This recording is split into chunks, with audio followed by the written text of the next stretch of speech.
Weekend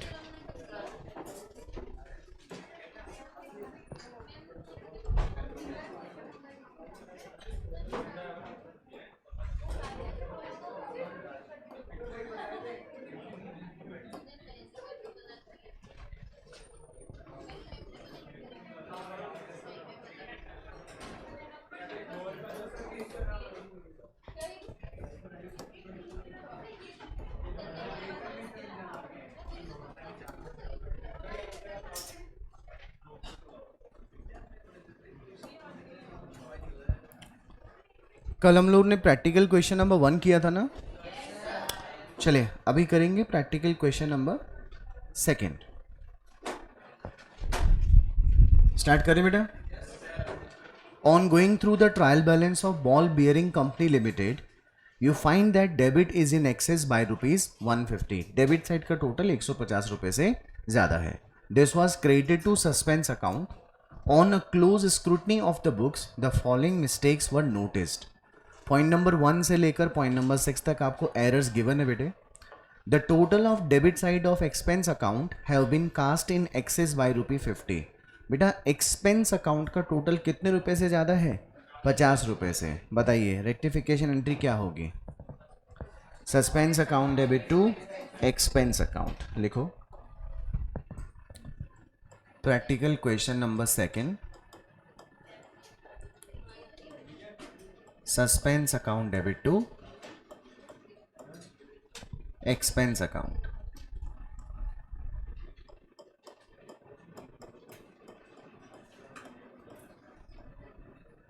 कितने रुपए से ज्यादा है बेटे?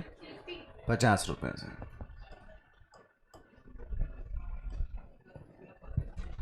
Suspense account debit to expense account. Number 2, the sales account has been totalled in short by ₹100। Sales account credit होना चाहिए था बेटा, आपने उसे से 100 रुपए से कम क्रेडिट किया। एंट्री बोलिए suspense account debit to sales account. कितने रुपए से कम क्रेडिट किया है? 100 रुपीज।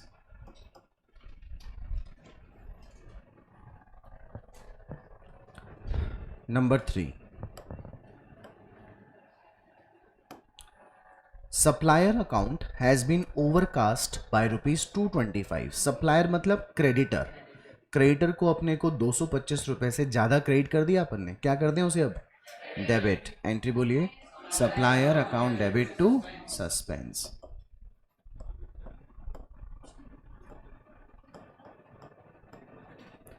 कितना रुपीज? 225। पॉइंट नंबर 4,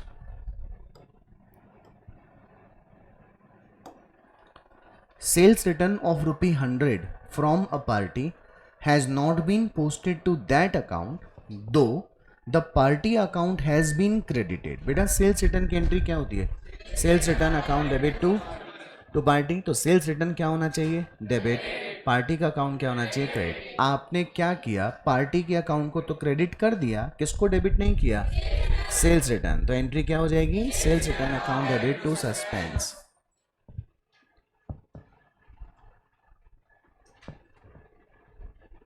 कहाँ जा रहा है? उसको बुला के ला, फटाफट ले। ढूंढना पड़ेगा तो ढूंढ के लेके आ। हाँ जी। Sales return of ₹100 from party has not been posted to that account दो the party account has been credited. बेटा सेल्स रिटर्न में एंट्री होगी sales return account debit to party. Party account credit हो चुका, तो अब क्या कर देंगे? Sales return account debit to suspense.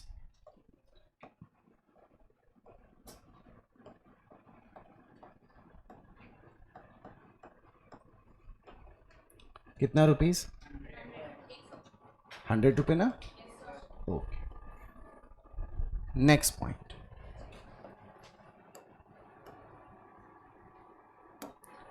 a check of ₹500 issued to supplier account shown under trade payable towards his dues has been wrongly debited to purchase। बेटा हम check किसको इशू कर रहे हैं?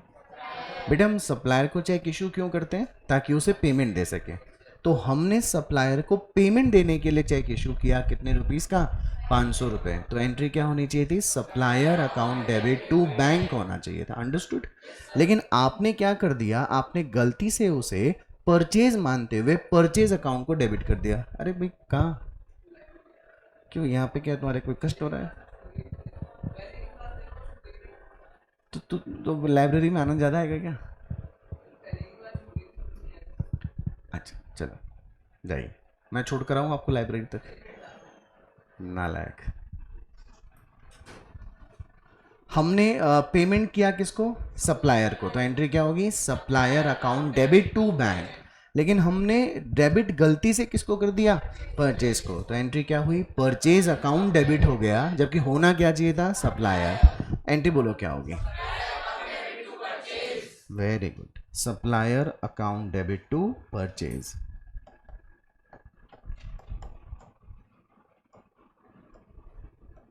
कितना रुपीस बेटा? 500। All clear?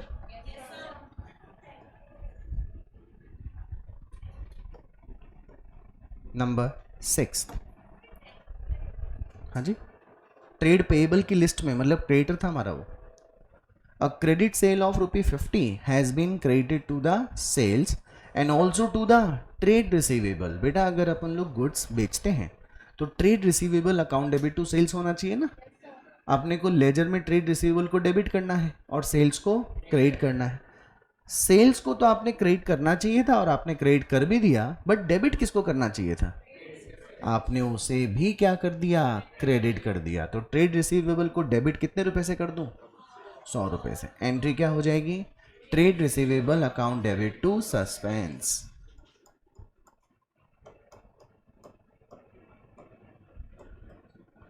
कितने rupees से? 50 रुपए का माल बेचा था क्या?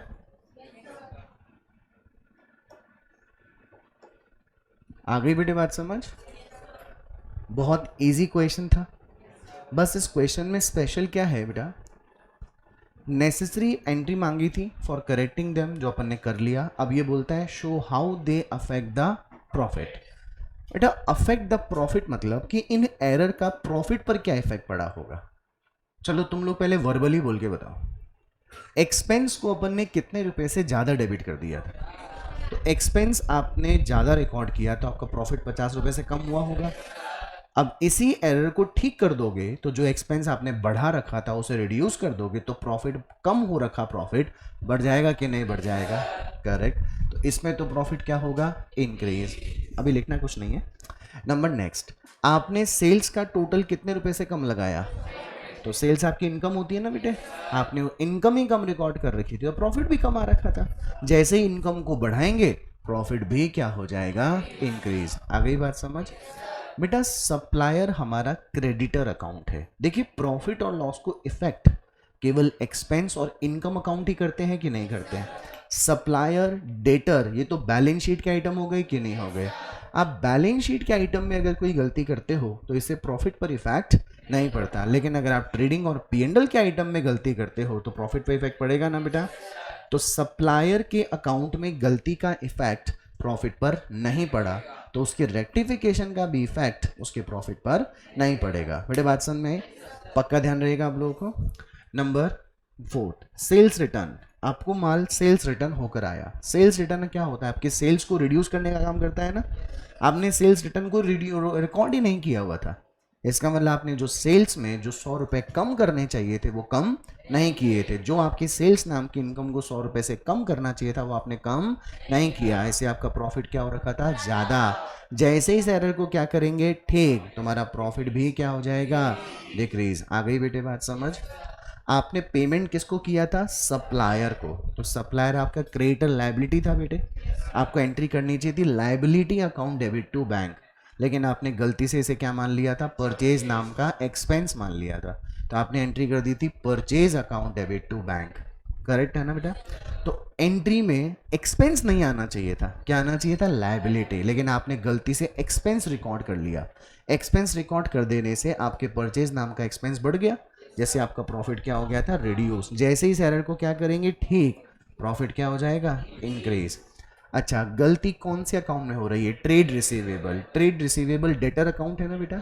डेटर किसके आइटम है? बैलेंस शीट के।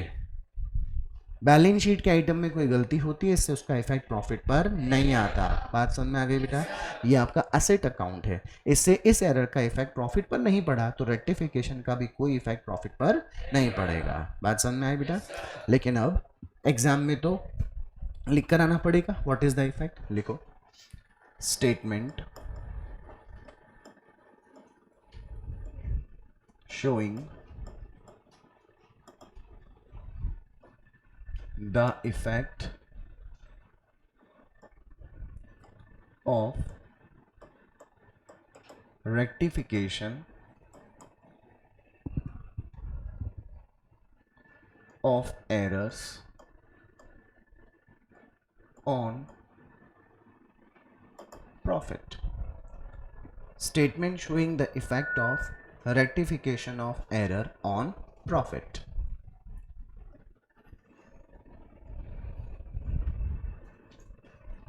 Particulars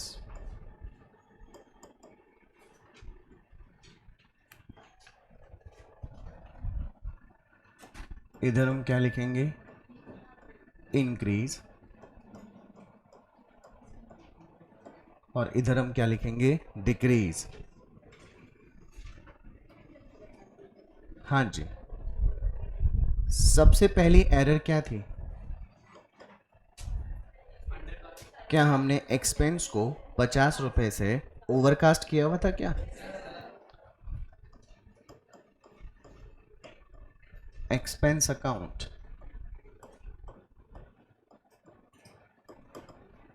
ओवरकास्टेड था बेटा, जिससे हमारा प्रॉफिट क्या हो रखा था? कम। जैसे ही अपन ने क्या किया? रेक्टिफिकेशन, हमारा कम प्रॉफिट इंक्रीज हो गया कि नहीं हो गया?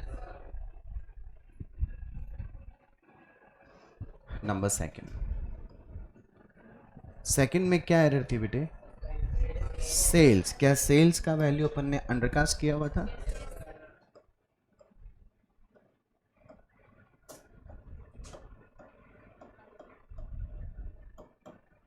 तो सेल्स आपकी इनकम थी, जैसे आपने कम रिकॉर्ड किया था, तो उसे आप और इंक्रीज करेंगे तो प्रॉफिट भी इंक्रीज हो जाएगा बेटा।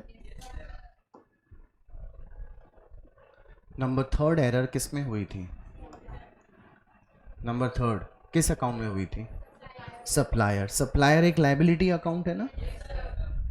No effect on profit.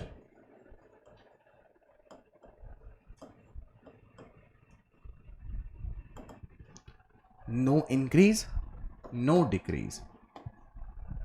Number fourth, sales return not recorded, तो इससे हमारा प्रॉफिट क्या हो रखा था? इंक्रीज। अब हम क्या कर देंगे? Decrease.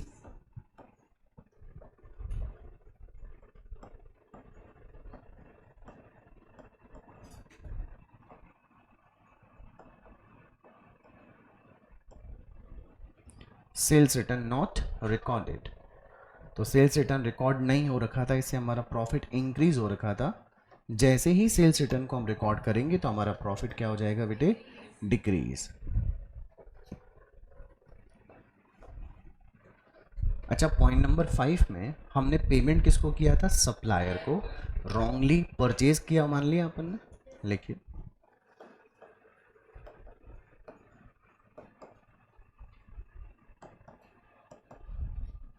Paid to supplier, debited to purchase account.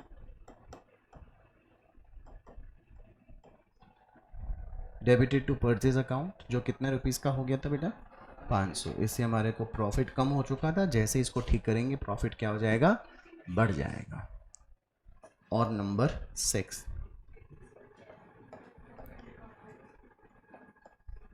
No effect on profit. Okay, चलिए अब आप मुझे फटाफट ये बताओ, प्लस साइड का टोटल कितना है और माइनस का? ओके, 650 इंक्रीज है, 100 डिक्रीज है, तो क्या नेट इंक्रीज हो रहा है क्या बेटा?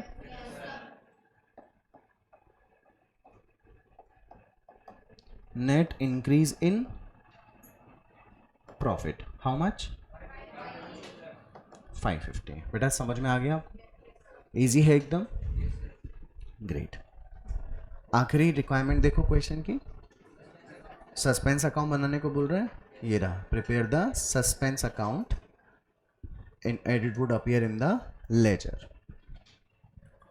सस्पेंस अकाउंट एक लेजर अकाउंट है बेटा, जिसकी लेजर पोस्टिंग अपने को करनी है। अच्छा, क्वेश्चन में क्या अपने को पहले से ट्रायल बैलेंस में कितने रुपए का डिफरेंस किधर की तरफ था दिया हुआ है क्या? कितने रुपए का डिफरेंस था? डेबिट ज्यादा था कि क्रेडिट ज्यादा था? डेबिट ज्यादा था, तो अपन ने सस्पेंस को किधर डाला होगा? क्रेडिट में। क्या लिखें इधर? Bye difference in trial balance कितना रुपीस? 150। अब आपकी पहली एंट्री में सस्पेंस क्या हुआ? डेबिट हुआ बेटा, सस्पेंस डेबिट टू एक्सपेंस, तो डेबिट साइड में क्या लिख दें? To expense. कितने रुपीस से? 50 रुपए। नेक्स्ट एंट्री में टू सेल्स हो रहा है, टू सेल्स अकाउंट कितना रुपीस? 100। थर्ड एंट्री में सप्लायर टू सस्पेंस हुआ, तो बाय सप्लायर 225 रुपीज। इसके बाद sales return account debit to suspense के कारण बाय सेल्स रिटर्न 100 रुपीज। आगे suspense account debit to purchase या सप्लायर टू परचेज? हाँ, फिफ्थ एंट्री में सस्पेंस काम में नहीं आया बेटे, सिक्स्थ एंट्री में आया ना, trade receivable account debit to suspense, तो बाय ट्रेड रिसीवेबल, जो कितने रुपीस का है? 100। अच्छा, वैसे हम लोग क्या मान के चलते हैं कि सस्पेंस अकाउंट टैली हो जाना चाहिए बेटा, बराबर हो जाना चाहिए, लेकिन अगर वो बराबर नहीं होता तो मैंने कल क्या बताया था कि अभी भी क्या है, कुछ ना कुछ एरर है जिनको कि ढूंढना है और रेक्टिफाई करना बाकी है। चलिए देखो, डेबिट में कम है और क्रेडिट का टोटल ज्यादा है, तो क्या लिख दें? टू बैलेंस CD कितना रुपीस? 425। ये लो साहब, तो टोटल कितना हो गया? 575 रुपए, 575। This is your suspense account. अच्छा, जब कभी भी फ्यूचर में एरर्स क्या होंगे बेटे? आइडेंटिफाई होंगी और हम रेक्टिफाई करेंगे। अगर सारी एरर क्या हो जाएंगी? खत्म, तो सस्पेंस अकाउंट भी खत्म हो गया होगा। अच्छा, जब सस्पेंस अकाउंट रीओपन करेंगे तो इधर टू बैलेंस CD आया है, तो अपन बाय बैलेंस BD लिखेंगे। कल मैं आपको समझा रहा था बेटे कि हम सबसे पहले क्या लिखते हैं? Difference in trial balance. Balance BD नहीं आएगा, बैलेंस BD तो बैलेंसिंग फिगर होता है ना बेटा। बात समझ में आ गई सबको? अब इस चैप्टर में देखो 4 प्रैक्टिकल क्वेश्चन है, 8 इलस्ट्रेशन है। 1 to 7 अपन कर चुके, 8th इलस्ट्रेशन बचा है। 4 प्रैक्टिकल क्वेश्चन में से फर्स्ट अपन ने कल कर लिया था, सेकंड अपन ने आज कर लिया। अब बचे 2 प्रैक्टिकल क्वेश्चन और 1 इलस्ट्रेशन। बताइए वो किसके हो सकते हैं? Rectification of error after preparation of final account. पहले थ्योरी लिखो इसकी, बहुत अच्छी थ्योरी है इसकी, ध्यान से पढ़िएगा, फिर समझ में भी आ जाएगा। लिखो, rectification of error, rectification of error after preparation of final accounts. Rectification of error after preparation of final accounts.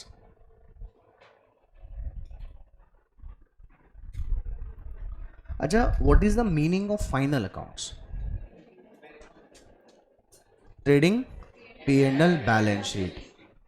Okay, मैंने पूछा था व्हाट इज फाइनल अकाउंट, क्या बनाते हैं फाइनल अकाउंट्स में? ये नहीं पूछा मैंने आपसे।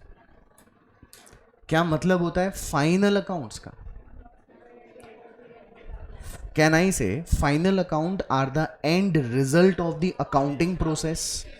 जो साल भर में आपने अकाउंटिंग करी है उसका एंड रिजल्ट निकालने के लिए क्या आता है? बोलिए, फाइनल अकाउंट्स आता है कि नहीं आता है?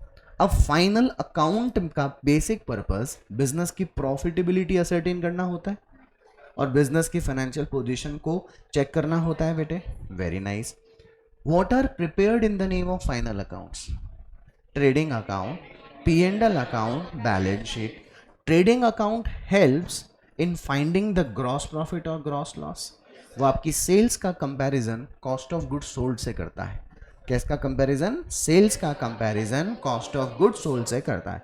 अगर सेल्स ज़्यादा है बिके हुए माल की कॉस्ट से तो प्रॉफिट होता है बेटे, और अगर कॉस्ट ज़्यादा है सेलिंग प्राइस से तो लॉस होता है. लेकिन इसे नेट प्रॉफिट नहीं बोलते, इसे नेट लॉस नहीं बोलते, क्योंकि अभी इसे ग्रॉस प्रॉफिट और ग्रॉस लॉस बोलते हैं, क्योंकि अभी और भी बिजनेस के एक्सपेंसेस ऐसे बाकी हैं जो डायरेक्ट नेचर के नहीं है, इनडायरेक्ट नेचर के हैं. तो ग्रॉस प्रॉफिट को कहाँ ट्रांसफर कर देते हो? P&L में, और फिर अदर इनकम्स ऐड करते हो, अदर एक्सपेंसेस लेस करते हो, and you get the net profit और नेट लॉस. बात समझ में आ गई?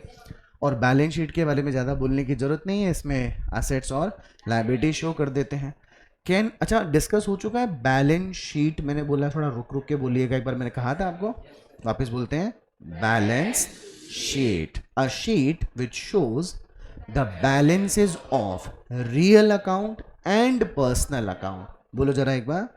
अब sheet showing the balances of real account and personal account. देखो किसी भी चीज़ के मीनिंग अलग अलग हो सकते हैं कि नहीं हो सकते. जैसे आपने कहा जरा बैलेंस शीट दिखाओ, आप क्या करोगे जान के? हम ये जान के करेंगे कि भी आपके बिजनेस की एसेट्स कितनी है और लायबिलिटी कितनी है. बात समझ में आ गई? अब मैं अकाउंटिंग पॉइंट ऑफ व्यू से जाऊं तो अकाउंटेंसी में कितने अकाउंट्स होते हैं? 3. Real, personal, nominal. बेटा नॉमिनल अकाउंट में क्या एक्सपेंसेस और इनकम्स आती हैं? गेन्स एंड लॉसेस आते हैं क्या? अच्छा, बैलेंस शीट में कभी भी आपने नॉमिनल अकाउंट के बैलेंसेस देखे हैं क्या? आपने हमेशा रियल अकाउंट के बैलेंस देखे हैं या फिर पर्सनल अकाउंट के बैलेंस देखे हैं? बेटा बैलेंस शीट की एसेट साइड में 2 अकाउंट के बैलेंस आते हैं, रियल अकाउंट और personal account.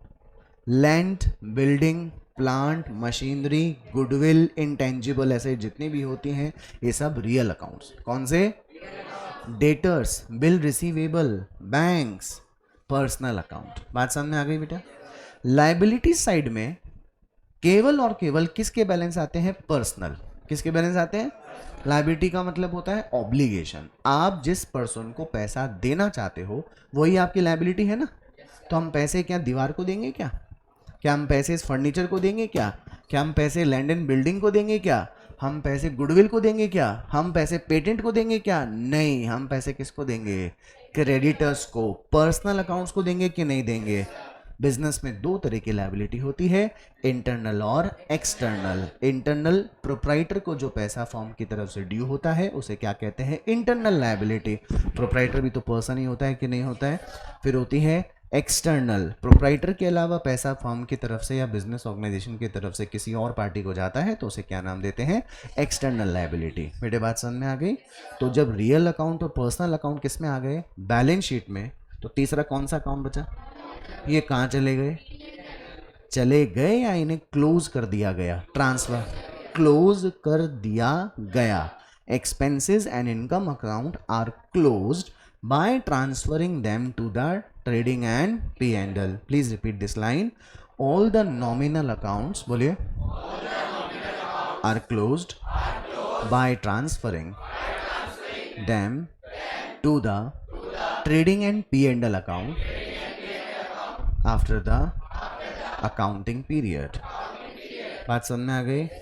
But real and personal accounts are not closed, but their balances are shown in the balance sheet, respective side, either asset or liability. बात समझ में आई बेटा? अब आपने 2 बार मेरे को एक बात बोली कि हाँ सर नॉमिनल अकाउंट्स का मतलब एक्सपेंसेस और इनकम्स, गेन्स और लॉसेस. सर इन्हें बैलेंस शीट में शो नहीं करते, जब इन्हें क्या कर देते हैं? क्लोज कर देते हैं. कहाँ पे ट्रांसफर करके? ट्रेडिंग में और P&L में. अंडरस्टूड ना? ध्यान रखना ये बात. आप एग्री कर रहे हो? भी लिखना शुरू करो. When final accounts are prepared, when final accounts are prepared,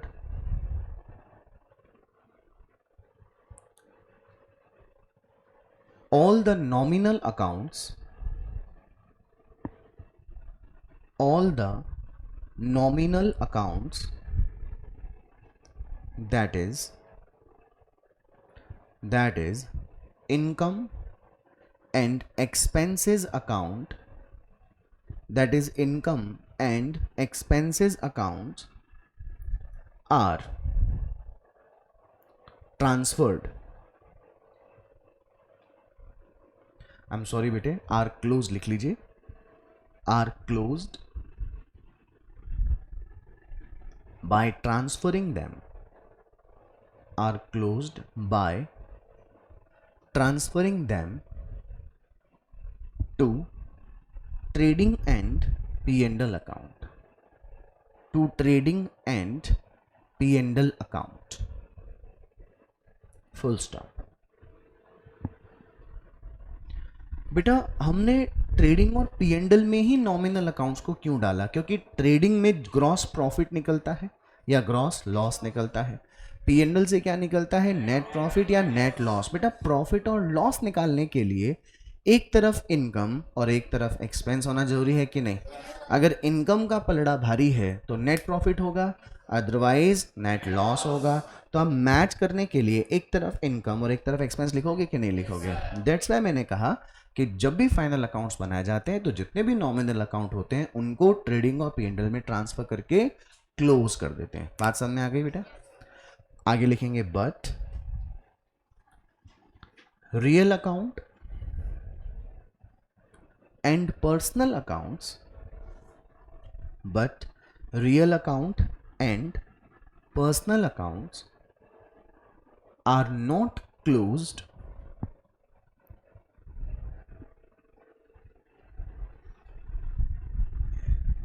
and their balances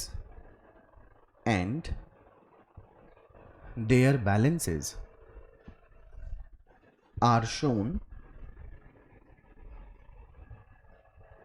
in balance sheet appropriate side, in balance sheet appropriate side, in balance sheet appropriate side, full stop. आपको पता है अब तक मैंने आपको ये नहीं लिखवाया है थियोरी में कि rectification of error after preparation of final account कैसे लिखा आप लोगों ने? नहीं लिखवाया ना? पढ़ो, देखो मैंने सिंपल बात लिखवाई है अभी तक। क्या लिखवाया कि भाई नॉमिनल अकाउंट्स जो होते हैं उनको तो कहाँ ट्रांसफर कर देते हैं? जिससे उनके अकाउंट क्लोज हो जाते हैं। क्या हो जाते हैं? क्लोज। दो बार बोलो, क्या होते हैं? क्लोज। क्या होते हैं? क्लोज। लेकिन रियल अकाउंट और पर्सनल अकाउंट क्लोज नहीं होते, उनका बैलेंस कहां शो हो रहा होता है? अंडरस्टूड? अब एक लाइन छोड़कर लिखो, whenever the errors are found, whenever the errors are found in the next accounting year, in the next accounting year, that is after preparation of final accounts, that is after preparation of final accounts, then profit and loss adjustment account, then profit and loss adjustment account is opened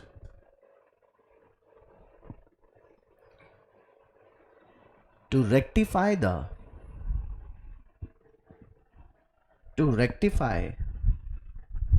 errors related to nominal accounts, related to nominal accounts. Which account will you open? Profit and loss adjustment account to rectify the errors related to nominal account. बात समझ में आ गई? Full stop करके continuation में आगे लिखें, after the rectification of all errors, after the rectification of all errors, the balance of P&L adjustment account, बेटा मैं profit and loss adjustment account बोलूं या P&L एडजस्टमेंट बोलूं, एक ही बात है ना. The balance of P&L adjustment account is transferred to the capital account of the proprietor. नहीं, ऑफ द प्रोपराइटर मत लिखिएगा, सिंपल लिख देना is transfer to the capital account, full stop. आपको कितने पैराग्राफ लिखवाए? मैं 2 पैराग्राफ लिखवाया. पहले पैराग्राफ में मैंने आपको ज्ञान दिया फाइनल अकाउंट्स का मतलब क्या होता है. कौन से अकाउंट क्लोज हो जाते हैं? नॉमिनल, यानी कि एक्सपेंसेस और इनकम अकाउंट. कौन से अकाउंट क्लोज नहीं होते? जो कि बैलेंस शीट के आइटम होते हैं. फिर मैंने आपको नीचे लिखवाया कि जब हम लोग करंट अकाउंटिंग ईयर का आइडेंटिफिकेशन करंट ईयर में ही कर लेते हैं, यानी फाइनल अकाउंट बनाने से पहले कर लेते हैं, तो बहुत अच्छी बात है. लेकिन आपने अपने फाइनल अकाउंट्स बना लिए और आपको एरर्स का पता कब चला? करंट ईयर की accounting books of accounts close करने के बाद नेक्स्ट ईयर में पता चला. तो अब आप नेक्स्ट ईयर में अकाउंटिंग ठीक करोगे कि नहीं करोगे, या ऐसे क्या बोलोगे, बात गई रात गई बात गई, हो गया तो हो गया, ऐसा थोड़ी बोलेंगे. रेक्टिफिकेशन तो करना जरूरी है. लेकिन जब पिछले साल की गलतियों का हिसाब किताब करंट अकाउंटिंग ईयर में करेंगे तो हमें एक अकाउंट ओपन करना होगा जिसका नाम क्या है? P&L एडजस्टमेंट अकाउंट, जो उन अकाउंट के रेक्टिफिकेशन के काम आएगा जो पिछले साल के नॉमिनल अकाउंट के कारण बुक्स में आई थी. यानी कि रियल अकाउंट और पर्सनल अकाउंट का एरर का रेक्टिफिकेशन P&L एडजस्टमेंट अकाउंट से नहीं होगा. किन का ही होगा? Nominal account. कुछ याद रहेगा ये वाली बात? अब इसका लॉजिकली रीजन समझिए क्या है. बेटा परचेजेस एक एक्सपेंस अकाउंट है कि नहीं? आपने परचेज नकद में भी किया होगा और आपने परचेज उधार में भी किया होगा, तो आपकी लेजर में purchase account debit balance show कर रहा होगा. बेटा आपको फाइनल अकाउंट्स बनाने हैं, इस अकाउंट को आप क्लोज करना चाहते हो. परचेज अकाउंट का बैलेंस लेजर में क्या था? चलिए क्लोज करना है आपको. इसे एंट्री बनाइए एक. जो एंट्री बनाओगे उसमें परचेज अकाउंट क्रेडिट होगा कि नहीं होगा? बात समझ में आ गई? चलो डेबिट बताओ क्या होगा? Trading account. फाइनल अकाउंट्स में क्लास करते हो ना, परचेज ट्रेडिंग के डीआर में आता है कि सीआर में आता है? एंट्री क्या होती है? Trading account debit to purchase. Am I clear बेटा? ठीक है. Sales, correct. सेल्स आपकी इनकम है बेटा, ये एक्सपेंस है. Both account and nominal accounts.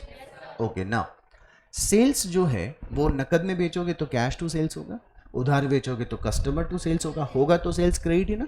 Laser में आपके सेल्स अकाउंट का बैलेंस क्या है? क्रेडिट. मुझे इसे क्लोज करना है तो आप सेल्स अकाउंट को क्या कर दीजिए? Debit to trading account. अब याद कीजिए परचेज तो ट्रेडिंग के कहाँ जाती है? डेबिट में, और आपको फाइनल अकाउंट से याद आ रहा होगा. और सेल्स कहाँ जाती है? तो ट्रेडिंग तो क्रेडिट हो रहा है और ट्रेडिंग डेबिट हो रहा है. बात समझ में आ गई बेटा? पक्का क्लियर है? राहुल नाम का एक कस्टमर अकाउंट है जिसके मैं राहुल से अभी भी कितने रुपए मांगता? अभी भी मैं राहुल से कितने पैसे मांगता? 15,000. तो ये मेरा डेटर हुआ कि क्रेडिटर हुआ? तो इस अकाउंट का बैलेंस डेबिट होगा कि क्रेडिट होगा? चलो इसे क्लोज कीजिए.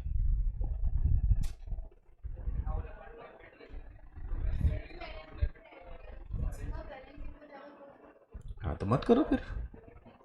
जिसको आता है क्लोज करना वो क्लोज कर दो, जिसको लगता है क्लोज नहीं होगा मत करो, बैठे रहो. हाँ जी, क्लोज कीजिए राहुल अकाउंट को. तुम एक एंट्री बोल रहे थे, आप करो एंट्री बनाओ. राहुल क्रिएट हो जाएगा. चल बेटा क्रिएट कर दे. डेबिट बता, बैलेंस शीट.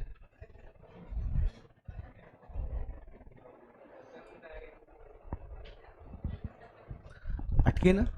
थ्योरी में आपको यही तो लिखवाया था कि जितने भी एक्सपेंस और इनकम अकाउंट होते हैं, जितने भी नॉमिनल अकाउंट है वो क्लोज किए जाते हैं by transferring their balances to the trading और पी एंड एल। अच्छा, रेंट लिखा होता डेबिट तो P and L to rent लिखे होते, सैलरी लिखा होता तो P and L to salary लिखे होते, कमीशन रिसीव लिखा होता तो commission receive debit to P and L किए होते, करे होते ना आप लोग।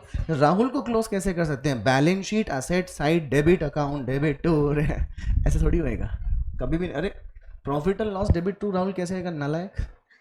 डेटर है हमारा, प्रॉफिट लॉस में कैसे आएगा? डेटर क्या आपकी एसेट, आपका एक्सपेंस होता है क्या?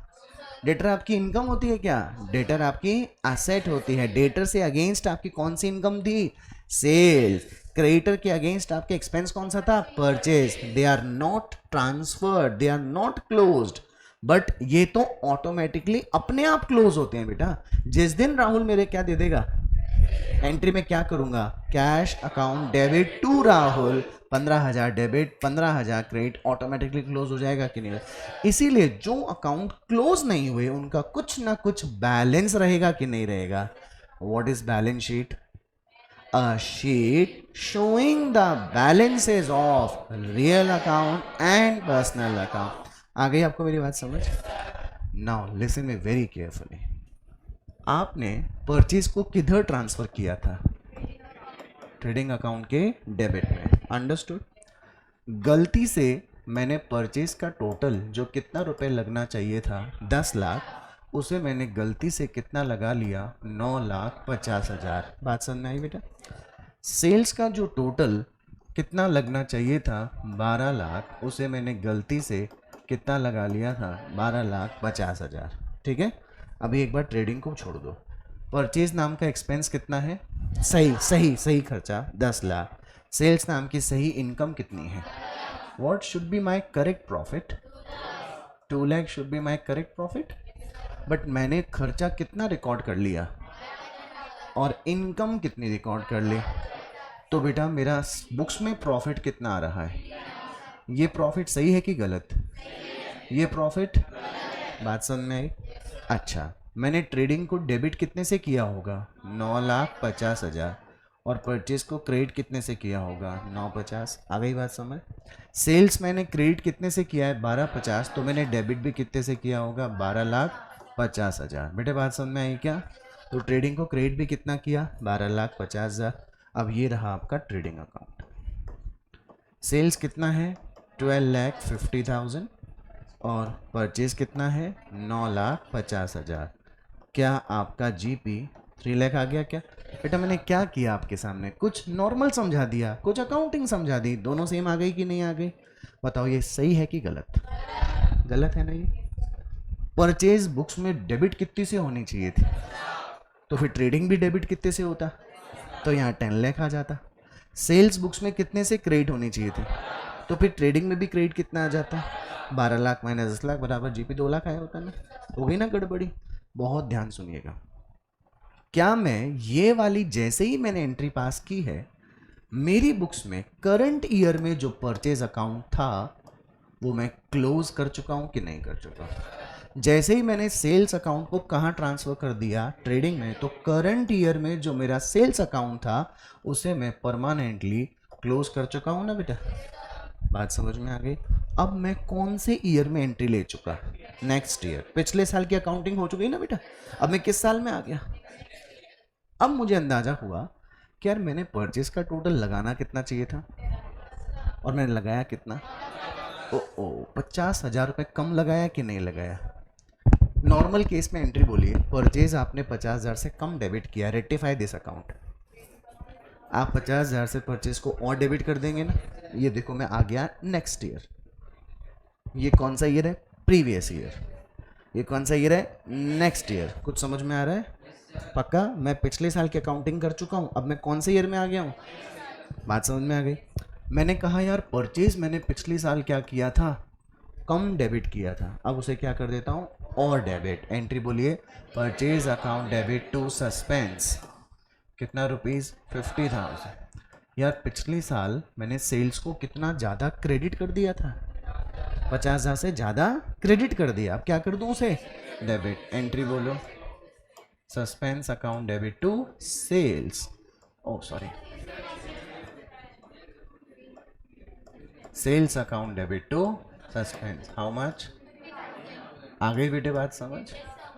दिमाग लगाओगे? पक्का लगाओगे? कमर सीधी एकदम, पूरा कॉन्फिडेंस, पूरा कंसंट्रेशन, जवाब देना। ये कौन सा साल था? पिछला साल।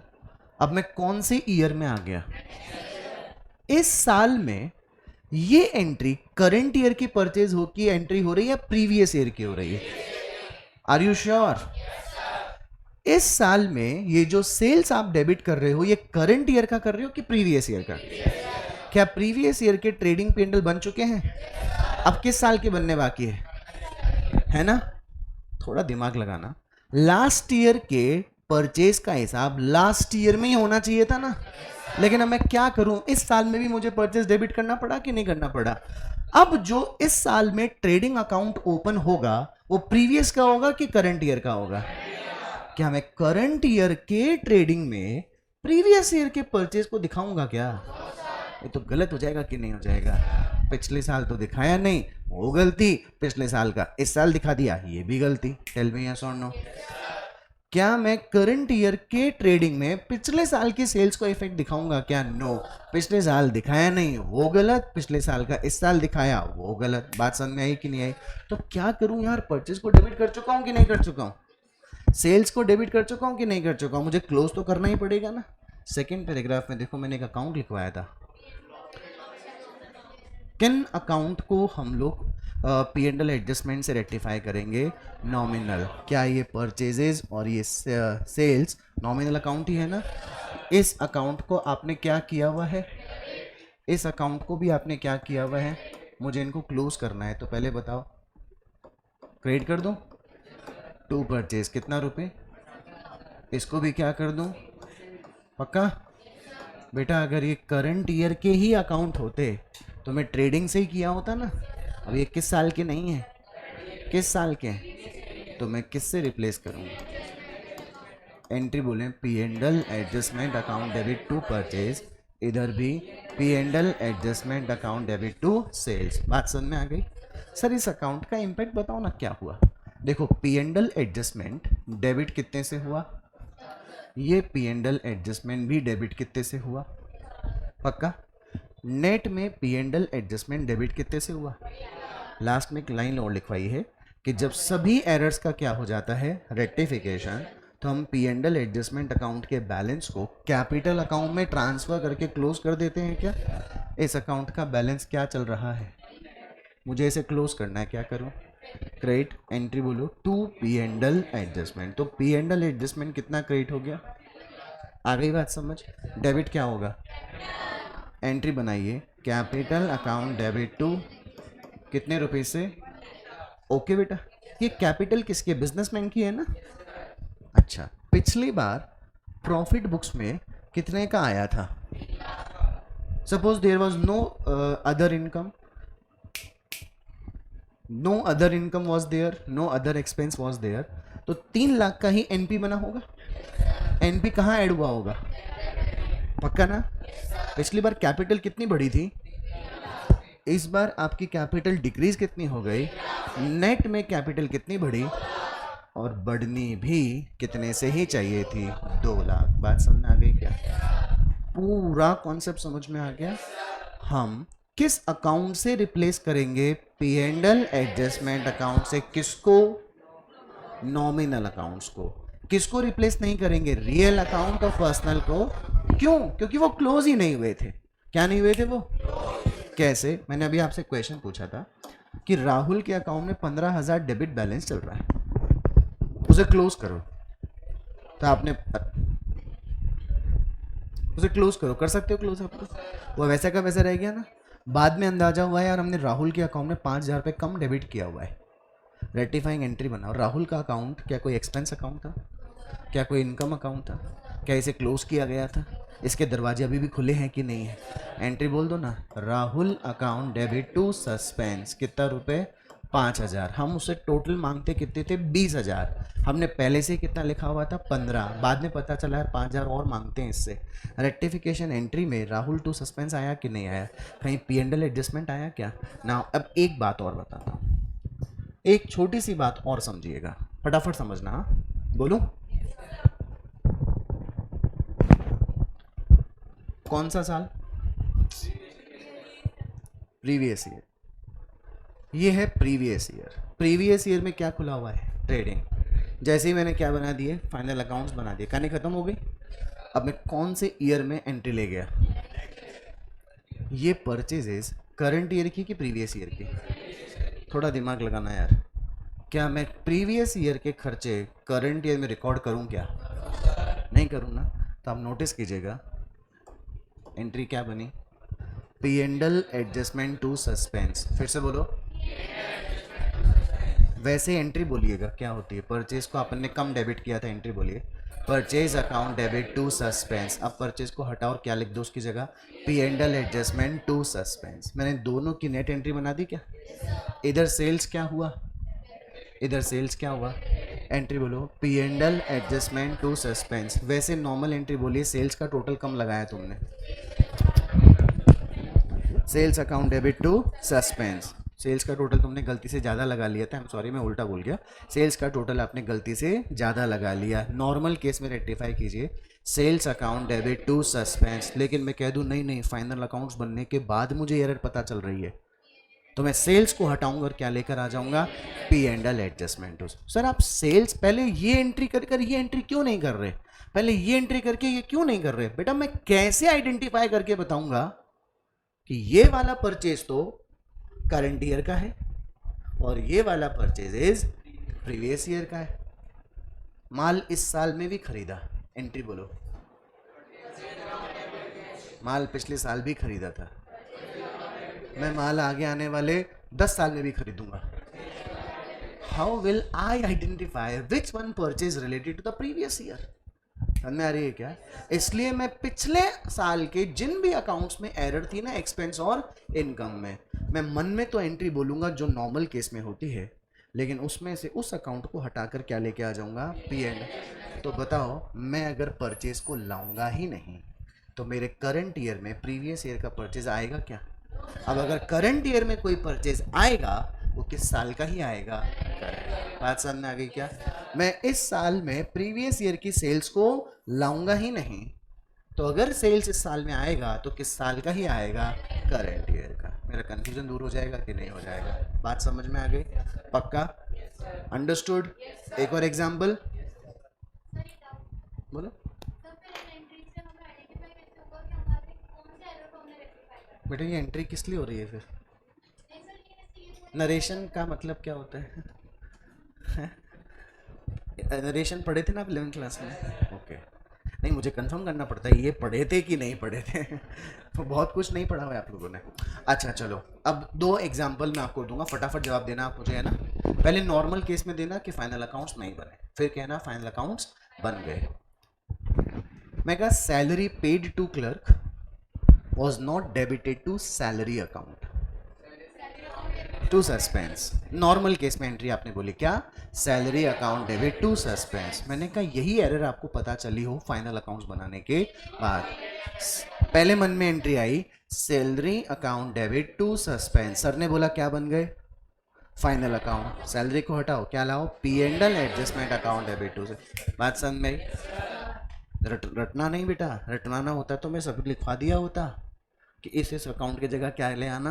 P and L. ध्यान रखना है ना? अच्छा इसका लॉजिक दीजिए, P and L adjustment debit होने से कैपिटल में बर्डन आएगा कि नहीं आएगा? क्योंकि अभी अभी जो P and L adjustment debit हो रहा था उसे क्लोज करने के लिए तुमने कैपिटल को डेबिट ही किया ना, तो P and L adjustment debit हुआ मतलब कैपिटल भी कम हुई होगी। पिछले साल आपने सैलरी नाम के खर्चे को बुक्स में डेबिट नहीं किया था, तो पी एंड एल में सैलरी नाम का खर्चा नहीं आया था ना? खर्चा नहीं आया था तो प्रॉफिट बढ़ा था ना? प्रॉफिट बढ़ा तो क्या बढ़ी थी? कैपिटल। वही बढ़ी हुई कैपिटल कम कर रहे हो कि नहीं कर रहे? Understood? Next, commission received. Commission received rupees 500 was not posted to the commission received account to commission received। ये एंट्री कब होगी? जब फाइनल अकाउंट्स नहीं बने। मैं कह रहा हूं फाइनल अकाउंट्स बन चुके हैं। Suspense account debit to P and L adjustment. अब पी एंड एल एडजस्टमेंट क्यों आया? ये कमीशन इस साल का है कि पिछले साल का है? क्या मैं पिछले साल की कमाई इस साल में रिकॉर्ड करूं क्या? लेकिन इफेक्ट तो डालना पड़ेगा, तो उसको हटाया और क्या लेकर आ गया? पी एंड एल है। अच्छा पी एंड एल एडजस्टमेंट क्या हुआ? क्रेडिट। मुझे इसे क्लोज करना है, तो एंट्री क्या होगी, P and L adjustment account debit to capital. अरे कैपिटल क्या हो गई, इंक्रीज। अरे पिछले साल क्या हुआ था, कमीशन रिसीव हुआ था तो इनकम होनी चाहिए थी ना, आप इनकम रिकॉर्ड ही नहीं किए थे, तो पिछले साल का पीएनडल में कमीशन नाम की इनकम कमाई थी, इनकम डाउन थी तो कैपिटल भी, प्रॉफिट भी डाउन था, प्रॉफिट डाउन था तो कैपिटल भी डाउन थी। जैसे ही उस प्रॉफिट को बढ़ाएंगे कैपिटल भी बढ़ जाएगी कि नहीं बढ़ जाएगी। All clear. एक और, हमने डिस्काउंट रिसीव किया था पिछले साल, हमने क्या रिसीव किया था, रॉन्गली हमने डिस्काउंट अलाउड में डेबिट कर दिया था, गलती हो गई। Normal entry, discount receive credit होना चाहिए, उसे क्रेडिट नहीं किया, अब क्रेडिट करेंगे। जो डिस्काउंट अलाउड गलती से डेबिट हो गया उसे क्या करेंगे, क्रेडिट।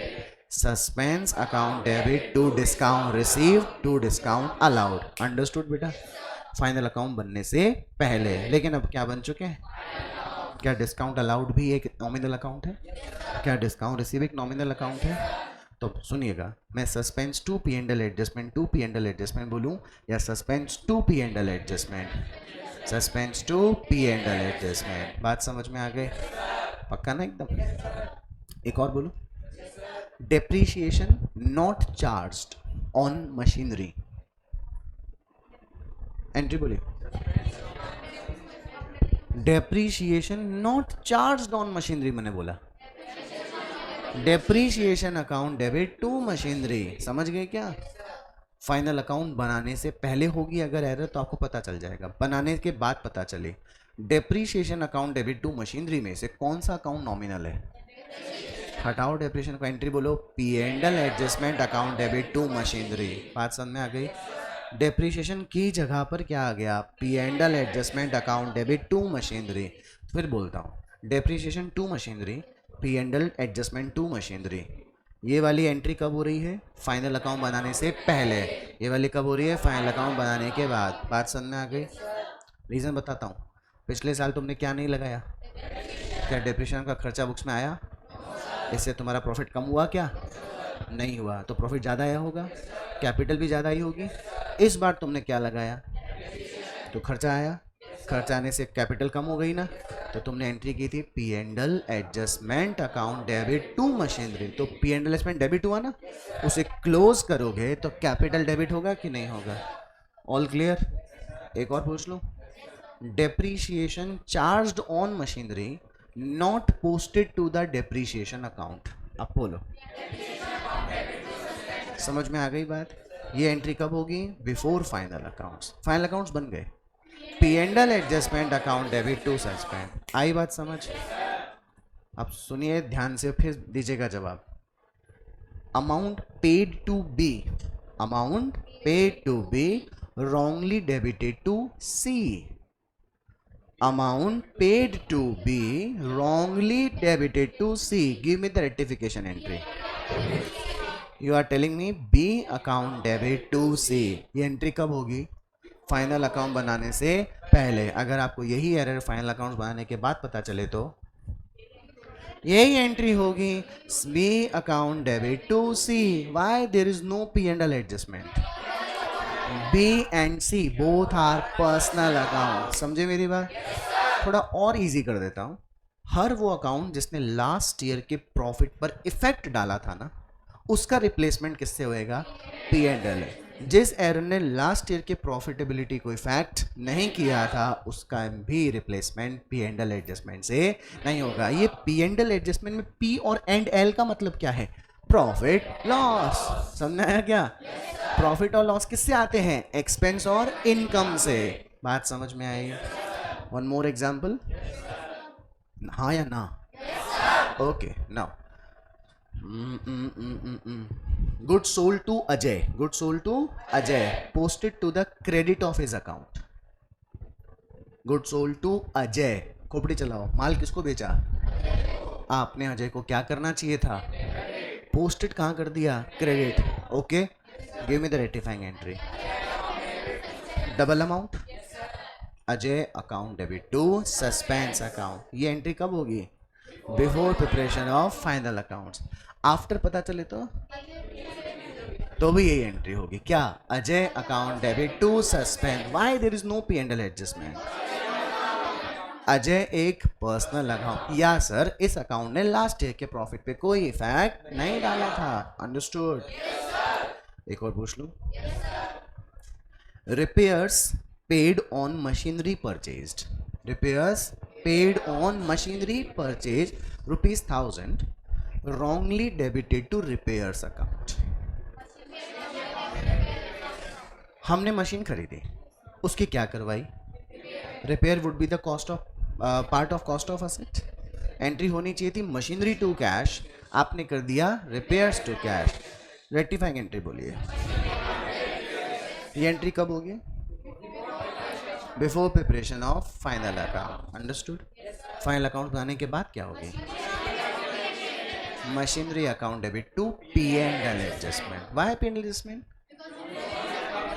दो reason, repair is a nominal account और रिपेयर ने पिछले साल के खर्चा मानकर प्रॉफिटेबिलिटी को चेंज कर दिया था, उसको रिप्लेस भी किससे करेंगे? पी एंड एल एडजस्टमेंट है। अब बेटा चाहे 1000 एग्जाम्पल दे दूं, आंसर सही दोगे मेरे को आप लोग? Can we solve illustration number 8?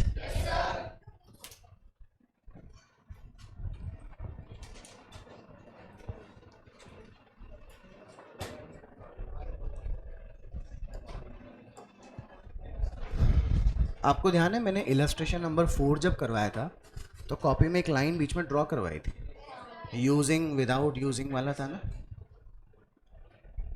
Illustration number 8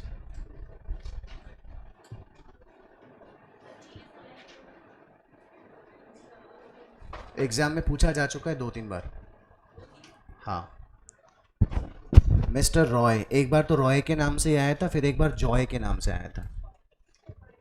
mister Roy was unable to agree the trial balance last year. अगर बुक है आपके पास तो अंडरलाइन कीजिए। And wrote off the difference to the profit and loss account of that year. हाँ जी, मेरे साथ बोलिए वापस। Mister Roy was unable to agree the trial balance last year and wrote off the difference to profit and. यार क्या कभी भी ट्रायल बैलेंस मैच ना हो तो ट्रायल बैलेंस में आ रहे डिफरेंस को पी एंड एल में लिखा जाता है क्या? कहाँ लिखते हैं? कहाँ लिखते हैं? सस्पेंड। ऐसे मत करो यार, बैलेंस शीट ना लायक कहीं के। ट्रायल बैलेंस में डिफरेंस आता है तो कहाँ लिखते हो?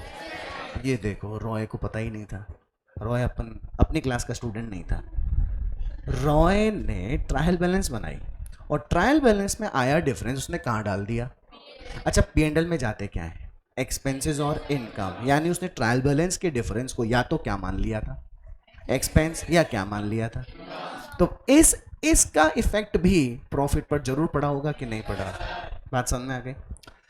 ऑफ दैट ईयर के बाद में क्या लिखा है? Next year, next accounting year में किसको अपॉइंट किया? Chartered account. आप में से किसी को क्या किया गया होगा? Appoint, who examine the old books. Now old book मतलब प्रीवियस ईयर जो बंद हो चुकी थी, and found the following mistakes. Point number 1 से लेकर पॉइंट नंबर 8 तक आपको एरर्स दिखाई दी बेटा। लास्ट में देखिए क्या लिखा है? Mister Roy used 10% depreciation on vehicles, suggest the necessary rectification entry। कहीं पर लिखा है क्या? These are the errors found out after preparation of final accounts। ऐसा कुछ लिखा है? हमने आइडेंटिफाई कर लिया ना? पक्का? लिखो इलस्ट्रेशन नंबर 8।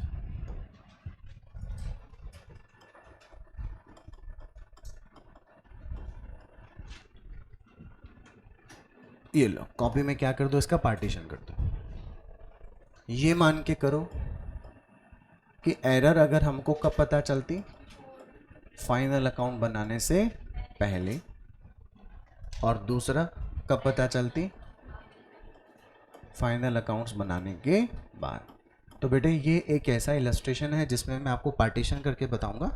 बाकी के जो क्वेश्चंस होंगे उसमें मैं सीधे आंसर सॉल्व करूंगा, क्योंकि तब तक आप होशियार हो गए होंगे। और चले पॉइंट नंबर 1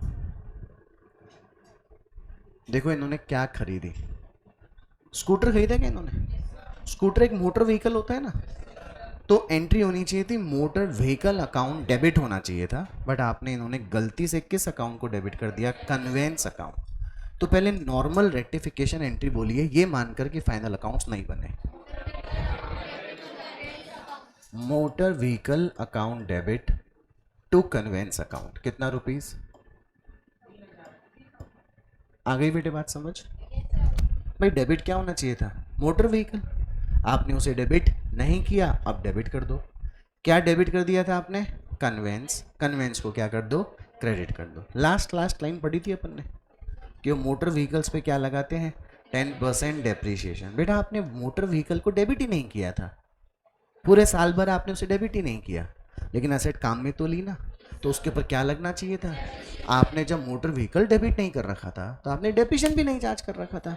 कोई बात नहीं, अब कर लो एंट्री, बोलिए depreciation account debit to motor vehicle, 3000 का 10% कितना, 300। आइए आपको बात समझ। लेकिन अगर आपको यही एरर फाइनल अकाउंट बनाने के बाद पता चले तो आप मोटर व्हीकल और कन्वेंस में से किस अकाउंट को पी एंड एल एडजस्टमेंट से रिप्लेस करोगे। एंट्री क्या होगी, motor vehicle account debit to P and L adjustment account, कितना रुपीस, 3000। आ गई बेटा बात समझ? उसके नीचे देखिए क्या है, डेप्रीशिएशन टू मोटर व्हीकल है क्या बेटा, इसमें से किसको रिप्लेस कर दोगे, एंट्री बोलो, P and L adjustment account debit to motor vehicle, कितना रुपए, 300। अब जरा दिमाग लगाओ जरा, आपने पहले वाले केस में motor P and L adjustment D R किया कि सी आर, इधर सी आर, और इधर क्या किया, नेट में पी एंड एल एडजस्टमेंट 2700 से बढ़ाना, प्रॉफिट आया ना पी एंड एल एडजस्टमेंट में, बोलो यार, प्रॉफिट आया पी एंड एल एडजस्टमेंट में, तो ये प्रॉफिट कहाँ ऐड होगा, आखिरी में कैपिटल बढ़ेगी ना बेटे, बढ़नी भी चाहिए थी। तुमने पिछले साल खरीदी क्या थी, एसेट, और तुमने क्या दिखाया, कितना खर्चा दिखाया, 3000, तो तुम्हारा प्रॉफिट कम हो गया कि नहीं हो गया। तुम्हें पिछले साल क्या चार्ज करना चाहिए था, कितने रुपए का, वो तुमने चार्ज, प्रॉफिट बढ़ गया क्या, घटा कितने से, 3000, बढ़ा कितने से, नेट में कितना घटा था, नेट में कितने से बढ़ जाएगा। बात समझ में आ गई। Number next, purchase account was overcasted by rupees 10,000। हाँ फटाफट एंट्री बोलो, suspense account debit to purchase, कितने रुपीज से, 10 था। लेकिन यही एरर आफ्टर फाइनल अकाउंट्स पता करें तो suspense account debit to P and L adjustment, पहले बार के कंपैरिजन में सेकेंड बार में और कॉन्फिडेंस आया कि जब भी परचेज अकाउंट या सेल्स अकाउंट या कोई एक्सपेंस या इनकम अकाउंट आएगा और फाइनल अकाउंट्स बनाने के बाद पता चलेगा किससे रिप्लेस करेंगे, पी एंड एल एडजस्टमेंट से। अंडरस्टूड बेटे। Third point,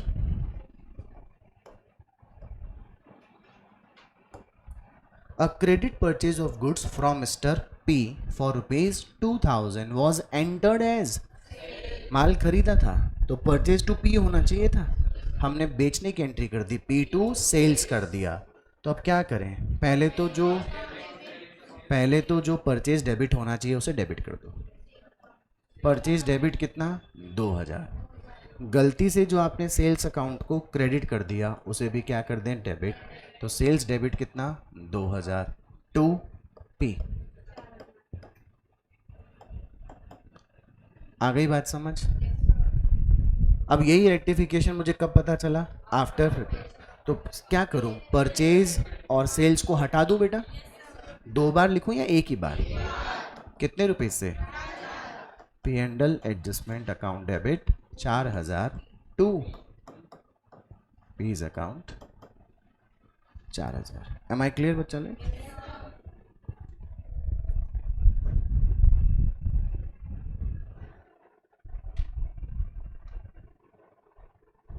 number 4, receipt of cash from Mr. A was posted to the account of Mr. B. पैसा आया, एंट्री बोलिए कैश अकाउंट डेबिट टू ए, तो ए को पोस्ट करना चाहिए था, ए को क्रेडिट करना चाहिए था, आपने क्रेडिट किसको कर दिया? रेक्टिफाइंग एंट्री बोलो, B account debit to A, कितना पैसा मिला? 1000। इधर बोलो,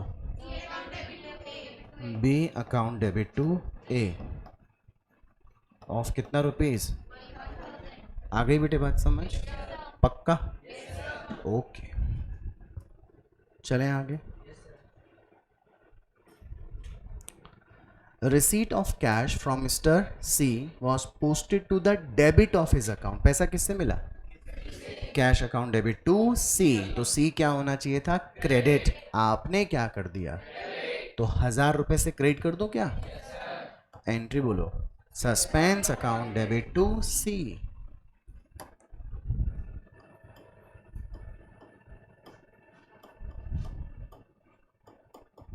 कितना रुपए से? इधर आएगा suspense account debit to P and L adjustment. पता है तुम्हारे को? क्या पता है तुम्हारे को? सी एक पर्सनल है, इसलिए नहीं आएगा। तो अगर मैं भूल जाऊँ तो मुझे बता दोगे क्या तुम लोग? अच्छा, बोला तो ऐसे कि हाँ बता देंगे। हो गया बेटे 5 पॉइंट। 6 पॉइंट देखो, इंटरेस्टिंग है। बोलना जरा। 500 due by mister Q was omitted to be posted into the ledger लिखा है क्या? Omitted to be recorded into Q account लिखा है क्या? Was omitted to be taken to the trial balance. अच्छा, ट्रायल बैलेंस में ले जाना भूल गए आप। ट्रायल बैलेंस में ले जाना, किसको ले जाया जाता है ट्रायल बैलेंस में? लेजर अकाउंट को ले जाते हैं। किसको ले जाते हैं? Okay, I am the accountant, मैंने जर्नल बना रखी होगी और मैंने क्या बना ली? लेजर। आप सब मेरे ledger accounts.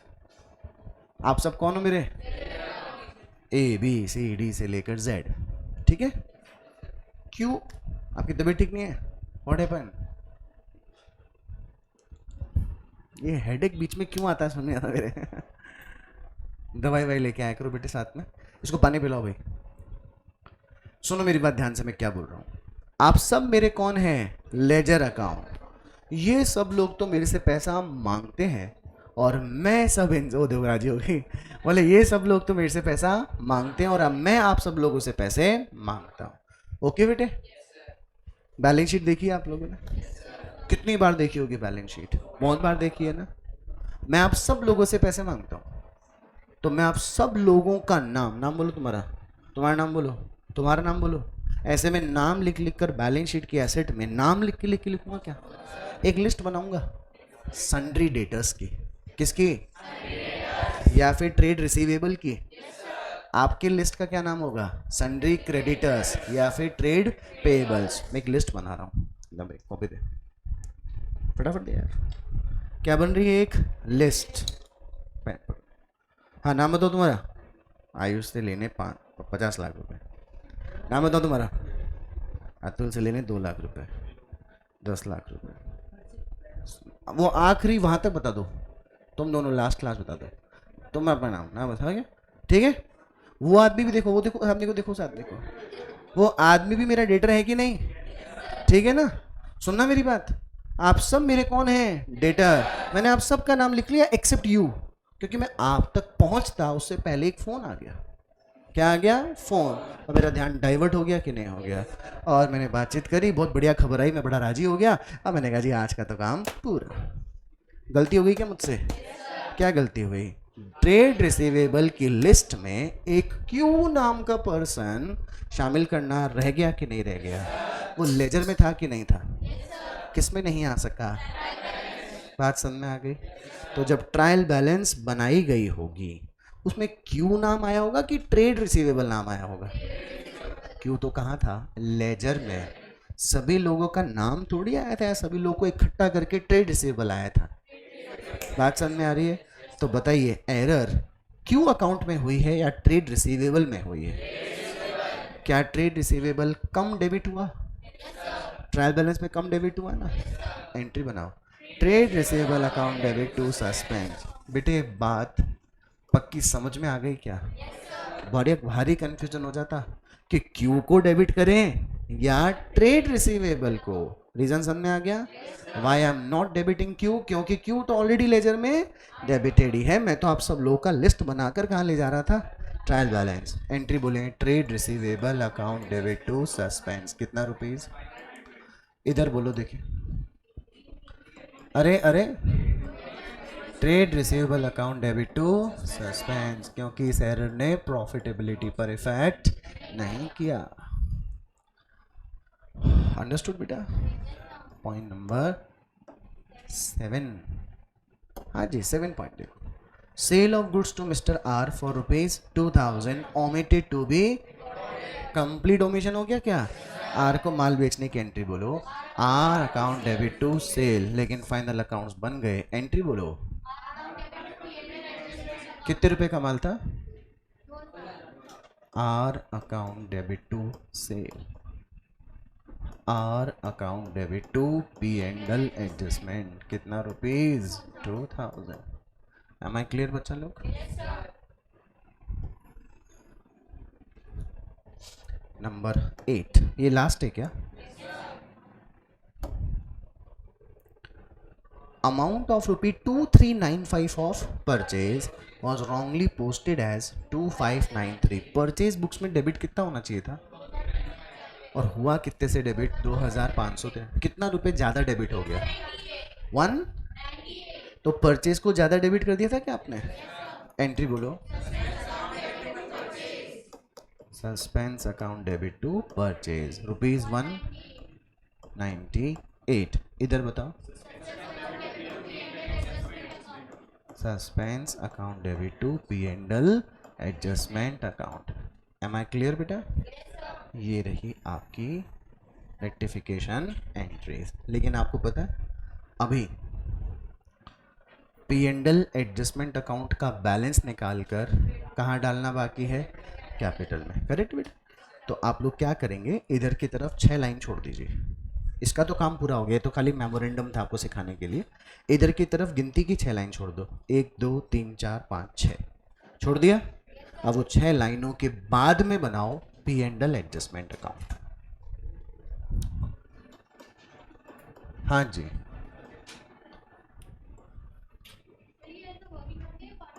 Part of question P and L adjustment. First entry देखो, motor vehicle to P and L adjustment था क्या? स्किल छोड़ो, हटा स्किल, बिना स्किल के काम करो। स्किल भी बैग में रखो, तुम्हारा स्किल दिखना नहीं चाहिए मुझे। हाँ खाली ड्राइंग करने में लगे रहते हैं। देखो कितनी सुंदर बनाई है मैंने लाइन। हाँ जी फर्स्ट एंट्री देखो, फटाफट फटाफट first entry, motor vehicle to P and L adjustment लिख दो। बाय मोटर व्हीकल कितना रुपीस? 3000। उसी के ठीक नीचे P and L adjustment to motor vehicle लिखा हुआ है, कितना रुपीस? 300। ओके सेकेंड एंट्री बोलिए क्या हो रखी है? Suspense to P and L adjustment लिख दे। बाय सस्पेंस रुपीस 10,000 है शायद। थर्ड एंट्री बोलिए देखिए, P and L adjustment account debit to P, तो टू पी कितना रुपीस? 4000। अच्छा ये वो परचेज को सेल मानने वाली एंट्री थी। उसके बाद में पी एंड एल एडजस्टमेंट नहीं आया है ना, उसके बाद में उसमें भी पी एंड एल एडजस्टमेंट नहीं आया, उसके बाद में भी नहीं आया, फिर उसके बाद में आया होगा R account debit to P and L adjustment by R, कितना रुपीस? 2000। और फिर आखिरी में आया एक बार suspense account debit to P and L adjustment by पक्का 198। Yes sir. ओके सारे कामकाज पूरे बेटा। Give me the total of credit side. फिर से बोलना, डेबिट का टोटल लेस कर दो।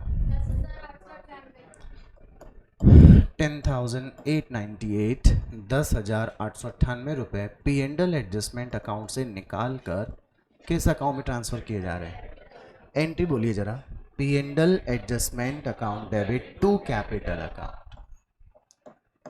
आपने 6 लाइनें छोड़ी थी ना बेटा? क्यों छोड़ी थी? ताकि आप ये एंट्री लिख सको, P and L adjustment account debit to capital account. जो आपने स्पेस छोड़ा हुआ है वहां पे लिख दो एंट्री, ये वाली, P and L adjustment account debit to capital account. Okay everybody, ये तो अपन ने क्या किया पता है आपको? ये तो हमने एरर्स का क्या किया है? रेक्टिफिकेशन, जो अपने को पता चलती गई अकाउंट वाइज। कैसे वाइज? अकाउंट वाइज जो एरर थी वो पता चलती गई अपने को। आपको पता है इस क्वेश्चन में मुझे एक एंट्री और करनी है, दिमाग लगाओ, देखिए किसकी। सस्पेंस अकाउंट तो मुझे बनाना पड़ेगा ना, बनाना पड़ेगा ना सस्पेंस। बनाओ चलो सस्पेंस अकाउंट। सस्पेंस अकाउंट का क्या इस क्वेश्चन में कोई ओपनिंग बैलेंस हो भी सकता है क्या? बताओ, हो सकता है क्या? कैसे होगा? हाँ, क्या बोल रही हो तुम? हो सकता है क्या? बताओ। नहीं हो सकता क्या? कैसे पता चला?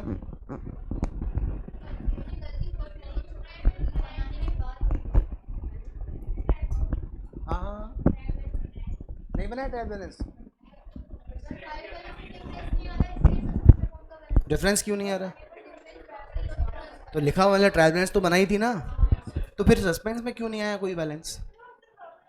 यस, अंडरलाइन किया था आपने, उस लाइन को पढ़ो जरा, क्वेश्चन को पढ़ो। Mister Roy was unable to agree the trial balance and wrote off the difference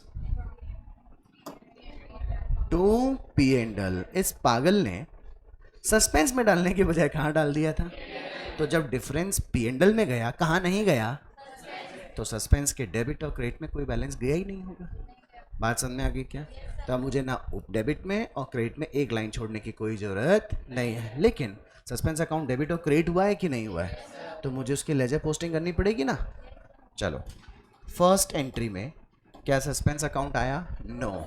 second में आया ना? सस्पेंस के डेबिट में आया बेटा, suspense debit to P and L adjustment. कितना रुपीस? 10,000। थर्ड एंट्री बोलिए, है क्या सस्पेंस? थर्ड में नहीं है? अच्छा, तो फोर्थ में है क्या? फिफ्थ में है? क्या है? Suspense account debit to C. कितना रुपए? Are you sure? Sixth entry में है क्या? क्या है? बाय ट्रेड रिसीवेबल 500 रुपये। ये लो साहब 500। क्या उसके बाद एंट्री में है? Suspense account debit to P and L adjustment, debit में to P and L adjustment. कितना रुपीस? पक्का ना? देख लो, गलती नहीं होनी चाहिए। सारे काम काज हो गए? अच्छा, इधर देखो सब बच्चे, कब से पढ़ रहे हैं अपन लोग रेक्टिफिकेशन का चैप्टर? 3 दिन हो गए, आज 4th डे हमारा। 3 दिन कंप्लीट हो गए। चौथे दिन तक मैंने आपको आज तक ये बोला क्या कि सस्पेंस अकाउंट का बैलेंस कैपिटल अकाउंट में जाता है? कहीं लिखवाए हो तो बताओ।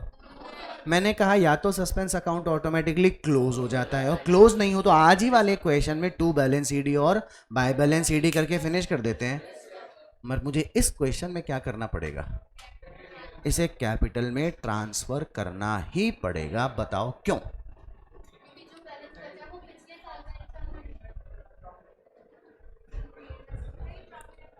हाँ हाँ, क्या बोल रही हो? करेक्ट। पिछली बार ट्रायल बैलेंस में जो डिफरेंस आया था उसे क्या एक्सपेंस या इनकम माना जाना चाहिए था क्या? पर इसने तो क्या कर लिया था? पी एंड एल में डाल दिया था ना। बे मतलब ही ट्रायल बैलेंस के डिफरेंस को कहां डाला था? P&L में या तो कोई अमाउंट क्रिएट हुई होगी या कोई अमाउंट डेबिट, अननेसेसरी डेबिट या क्रिएट हो गई कि नहीं हो गई। अननेसेसरी P&L में इफेक्ट आया होगा तो अननेसेसरी कैपिटल में भी इफेक्ट आया होगा ना।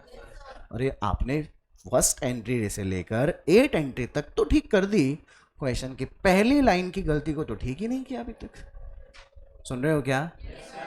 वापस से वो लाइन पढ़ो, देखें क्या लिखा है। Wrote off the difference to the P&L। क्या जाना चाहिए था क्या ये?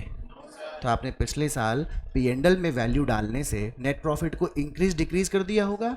नेट प्रॉफिट इंक्रीज डिक्रीज किया होगा तो कैपिटल भी इंक्रीज और डिक्रीज हुई होगी, उसका भी तो इम्पैक्ट डालना पड़ेगा अपने को। डेबिट का टोटल क्या है? 11,198, 11,198 माइनस कर दो 500 रुपये। एंट्री होगी capital account debit to suspense account, क्योंकि सस्पेंस क्रेडिट हो रहा है ना बेटा, बाय कैपिटल 10,698, 11,198। मेरी तरफ देखो, मेरी तरफ आंखों में आंखें डाल के देखिए और ईमानदारी से बोलो, समझ आया क्या?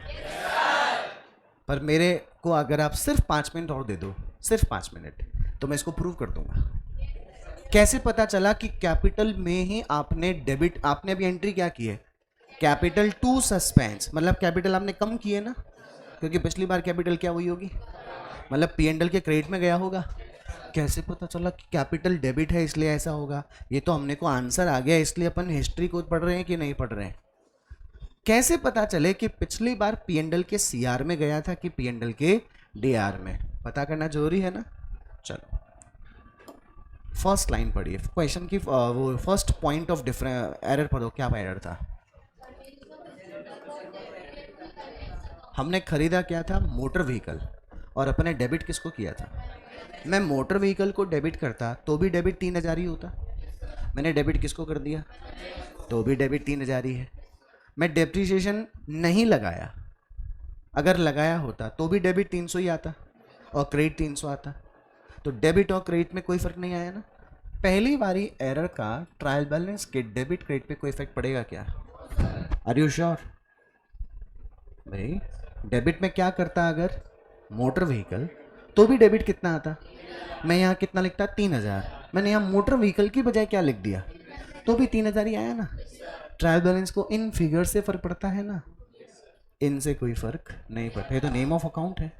रोहित की जगह राहुल लिख दो, राहुल की जगह रोहन लिख दो, वैल्यू 10 और 10 ही आनी चाहिए थी। आ रही है कि नहीं आ रही है? सेकेंड पॉइंट देखो क्या लिखा है, परचेज अकाउंट ओवरकास्टेड। क्या परचेज अकाउंट डेबिट ज्यादा कर दिया क्या आपने? बेटा सेकंड में परचेज अकाउंट ज्यादा कर देने से आपके डेबिट का साइड 10,000 से ज्यादा हो गया क्या? डेबिट ज्यादा हो गई। अंडरस्टूड? थर्ड देखो फटाफट। तो बेटा नहीं पढ़ा ना फर्क ट्रायल बैलेंस पे, कंप्लीट ओमिशन हो गई ना। मैं पे आपको इफेक्ट बता रहा हूं। हाँ जी थर्ड बोलो। Recorded as sale, purchase to P होना चाहिए था, पी टू सेल्स कर दिया। ट्रायल बैलेंस पे कोई फर्क पड़ा क्या? अरे डेबिट पे तो 2,000 आएगा, क्रेडिट में भी परचेज डेबिट करूं चाहे पी डेबिट करूं 2,000 ही आएगा ना। पी क्रेडिट करूं चाहे सेल्स क्रेडिट करूं आएगा तो 2,000 ही ना। क्या इफेक्ट पड़ेगा क्या? थर्ड एंट्री का ट्रायल बैलेंस पे कोई इफेक्ट नहीं पड़ा। फोर्थ पढ़ो।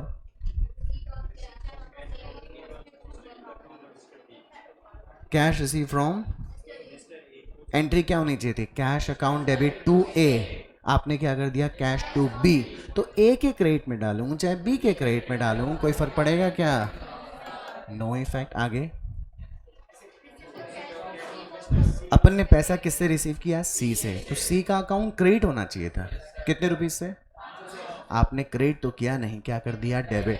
तो पहली इफेक्ट आया कि क्रेडिट 500 से कम हो गया, दूसरा इफेक्ट आया 500 से डेबिट। तो अंतर यूं हो गया कि नहीं हो गया? यहाँ पे अंतर यूं हो गया ना बेटा, यानी कि डेबिट में 1,000 रुपए का इंक्रीमेंट और आ गया कि नहीं आ गया? भाई जो अकाउंट क्या होना चाहिए था? क्रेडिट, वो नहीं हुआ। तो दोनों में डिफरेंस 500 डेबिट में ज्यादा आ गया कि नहीं आ गया? और डेबिट में डाल दिया बल्कि, तो 500 प्लस 500 1,000 का फर्क आया ना। तभी देखो तुमने एंट्री क्या की है, बोलो ना यार। अपनी एंट्री देखो ना तुमने क्या कर रखी है। सस्पेंस अकाउंट डेबिट टू सी 1000 से कर रखी है, देखो, क्योंकि डिफरेंस भी कितने का था, 1000। अंडरस्टूड ना। नेक्स्ट आइटम बोलो कौन सा है।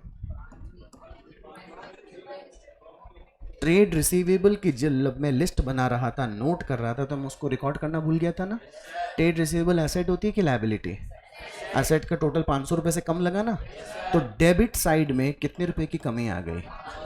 देखो मैं डेबिट बढ़ा रहा हूँ तो इंक्रीमेंट का साइन लगा रहा हूँ, डिक्रीज कर रहा हूँ तो डिक्रीमेंट का साइन आ रहा है। ओके, 7 नंबर बोलिए। वॉज नॉट रिकॉर्डेड एनीवेयर, तो ना डेबिट में कुछ आया ना क्रेडिट में कुछ आया। ट्रायल बैलेंस पे कोई फर्क पड़ा क्या? छोड़ दीजिए। 8 बोलिए। हमने परचेज 2395 खरीदा था और अपन ने डेबिट कितना कर दिया, ज़्यादा डेबिट कर दिया परचेज को। परचेज डेबिट ज़्यादा हो गई ना, तो डेबिट ज़्यादा हो गई कितने रुपए से, 19। अंडरस्टूड। यूज योर कैलकुलेटर फटाफट। इंक्रीज डेबिट पहले वाले केस में 10,000, दूसरे वाले केस में 1,000 और लास्ट वाले केस में 198। तो आपका डेबिट इंक्रीज 11,198 से आ रहा है और डेबिट डिक्रीज कितने से आ रहा है, 500। दोनों में डिफरेंस 10,698। डेबिट इंक्रीज आ रहा है क्या? अब जब ट्रायल बैलेंस बन रही है और डेबिट में इंक्रीज ज्यादा आ रहा है, तो इस रॉय को सस्पेंस में डालना चाहिए था ना। बोलो बोलो, कहाँ, क्रेडिट में डालना चाहिए था। इसने कहाँ डाला, 10,698। पी&एल को इसने क्या किया बताइए। और पी&एल क्रेडिट तो इनकम और प्रॉफिट से ही होता है ना, तो तुमने बेमतलब ही पी&एल को क्रेडिट कर दिया था 10,000, तो पिछले साल का प्रॉफिट भी बढ़ गया था ना। उसी प्रॉफिट को ठीक करने के लिए अपन ने एंट्री क्या करी, capital account debit to suspense 10,698। Now logically और समझ आ गया क्या बेटे? This is the illustration number 8। Understood?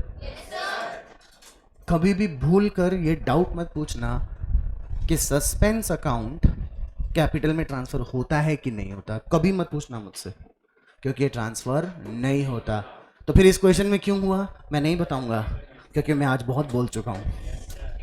क्योंकि इस क्वेश्चन में रॉय ने क्या कर दिया था, ट्रायल बैलेंस के डिफरेंस को पी&एल में डाला, वरना कभी भी कैपिटल में ट्रांसफर नहीं होता। चलो परसों मिलते हैं बेटा। ओके ओके बेटा।